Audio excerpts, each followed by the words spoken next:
shoes are very wet. Would you like me to get you a fresh pair? No, that's okay. I'll grab some on the way up. Don't forget, she said with the quick Leia smirk that always tickled him. Should I give you a reminder about your date closer to departure time? He set his briefcase aside, shook back the light brown hair that forever fell into his eyes. That's okay. I'll set up a buzz in Hollow. You can just shut down for the night. All right. I'm here if you need me. Normally, he'd have used his personal Leia for some conversational practice.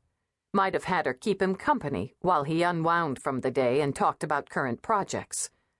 There was nothing like a droid as far as Bart was concerned. They never judged unless you programmed them to.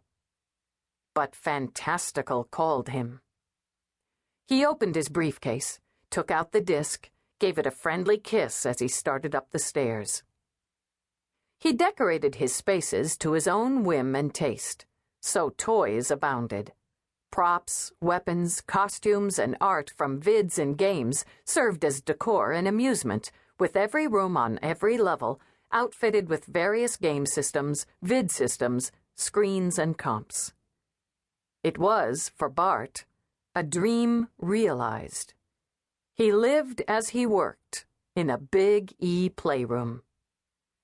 His second-floor office was a to-scale reproduction of the bridge of the galactic warship the Valiant, from the vid of the same name.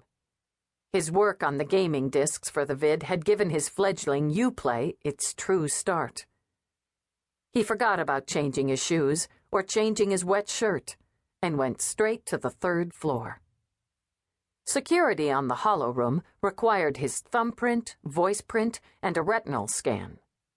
Overkill, he knew, but it was more fun that way, and fun was always the name of the game. He might have opened up the space regularly for friends and guests, but he liked having the super spy aspects in place. He reactivated them on entering, then shut down all outside comms. For the hour, okay, maybe 90 minutes, he intended to play. He wanted no interruptions. The whole point of gaming, to Bart's mind, was the immersion of self in the fantasy, or the competition, or just the fun. And Fantastical would take that immersion of self several steps beyond what was on the market in mid-2060. If the latest adjustments and enhancements worked, the businessman inside the gamer reminded him. They'll work. It'll be mag to the nth, he muttered as he inserted the disc and ran through the startup. Once again, he used his voice print, then his password. The new version was totally top secret. He and his partners hadn't built Uplay on Geek alone. He understood, very well, the cutthroat business in the gaming field, and actually found the corporate espionage kind of a rush. He was a player, he thought. Not just in games, but in the business of games. Uplay's success provided everything he and his friends, his partners, had talked about, dreamed about, worked for. With Fantastical, they'd be kicking it all up and, fingers crossed, become major players. He'd already decided on the scenario, a favorite, and the level. He'd practiced, studied, refined, and reworked this fantasy, the elements of it, countless times during development, and now set for the game he codenamed K2BK. He'd take the role of the battered and cynical hero, battling the evil forces of the beleaguered kingdom of Juno on the endangered planet of Gort.